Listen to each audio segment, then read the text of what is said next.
Welcome back, everybody. It's Evan from Accent again, and It's still Andrew, and still from Accent. that's right. So we're here to do some more stuff working together in the cloud. We're back together on Skype. Andrew's in LA. I'm in Boston.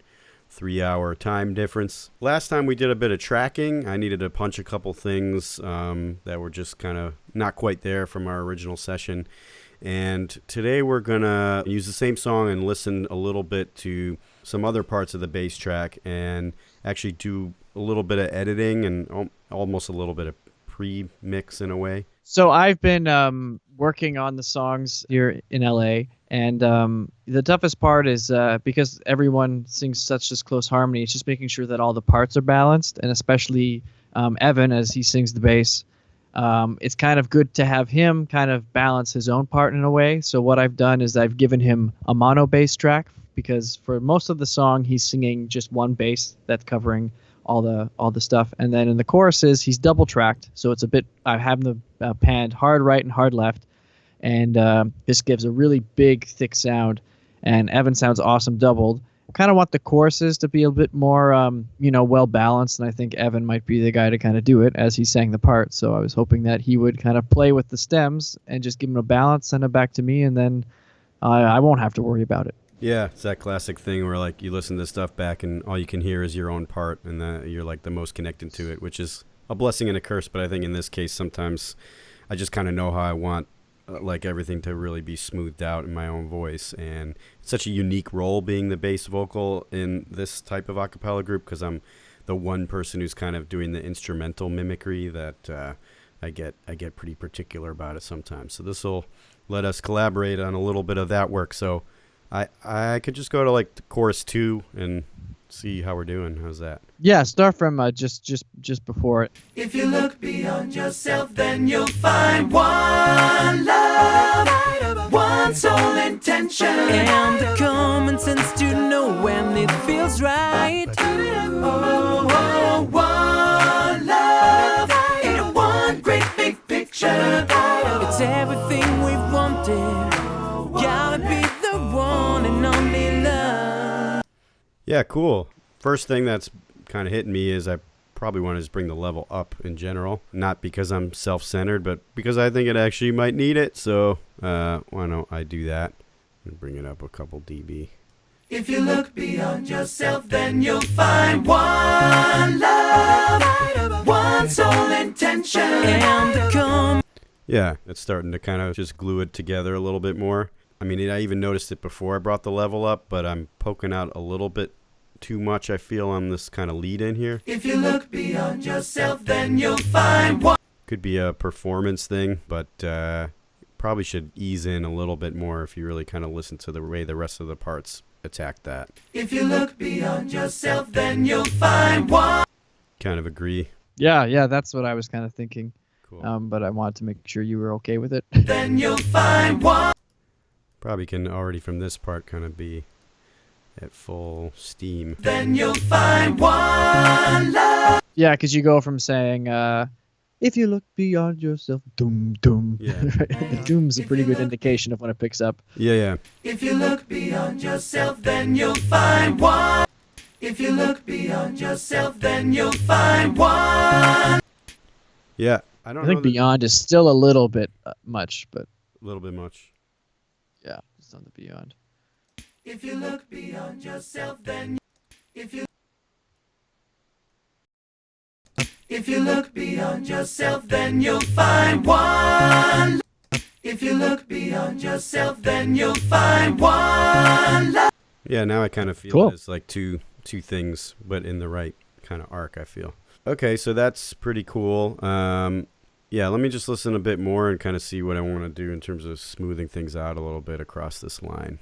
If you look beyond yourself, then you'll find one love, one soul.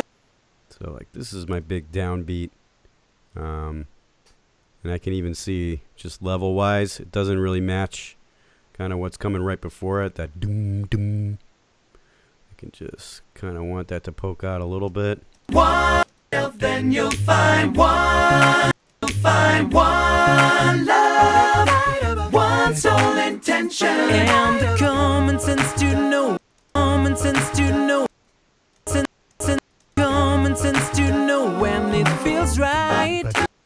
And sometimes just the way that, things resonate, and being a bass is temperamental, and I can even just get pretty surgical with just kind of making the low things really match everywhere as much as I can. When it feels right.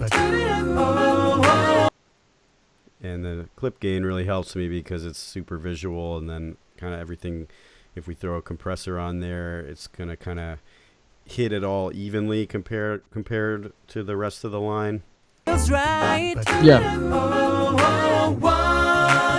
Another downbeat I want to make sure really happens.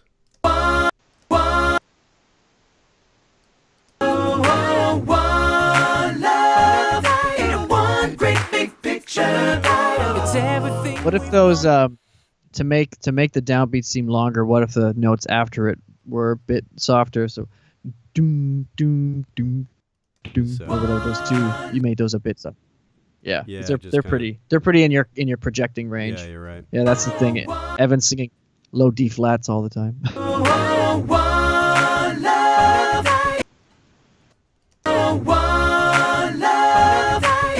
Yeah, I don't know. Anything else striking you? It's I gotta say I'm pretty happy with how it was tracked. Now that I'm kind of looking back on this session a few months after tracking it, but anything striking you? No, it's great. I mean, I just wanted you to kind of have a listen and kind of figure out what you really want to hear, because obviously you just know your instrument better. And it's much easier this way because instead of Evan having to tell me, well, Andrew, at 236, could you please raise my low fifth on this chord? He can just go in and do it, which is a lot nicer than me having to kind of, keep track of all these little things, because, Evan's going to want to say that, and then the other four guys, in addition to myself, are going to want to do that as well. And if I recall correctly, I tracked this. This was the last thing that got tracked in our sessions, and I finished about 5 a.m. So I'm glad it actually was. It came out as good as it did at that hour. Not my best hour. So Yeah, you're a hero, Evan. yeah. All right. Well, I'm gonna upload this stuff to you so you have it. I think I go over here, upload new changes, and you should be able to pull it down. All right. Well, let's double check that I can do that. Oh, it's saying new things have happened. You could switch to your screen and show us. Yep, I see this little volume thing here. View, clip, the clip gain line. So that's the other thing that I don't see. Waveform. Yeah, there we go. Just those little changes here, which is great. So now I can just kind of take these and just knowing that the balance has kind of been done. Again, these are such little things, but I mean, it's actually what makes a difference, especially in our style of music. It's really all a game of balance and all these little mix moves, and doing this for every individual voice and also as a whole, in sections and stuff like that. Really, that's kind of what the name of the game here is for a mix for us. So Exactly. pretty cool. Thanks, Evan. Speaking of mixing, we got one more post coming up for you just to show this collaboration through the cloud, and I think we'll be doing a little bit of a kind of faux mix listening session at a distance here, and this will make it all possible. So we want to give a shout out again to Avid for giving us this chance to work with Pro Tools Cloud and the Pro Tools Quartet interfaces, and of course to Performer Magazine for giving us this opportunity. So thanks, and see you next time.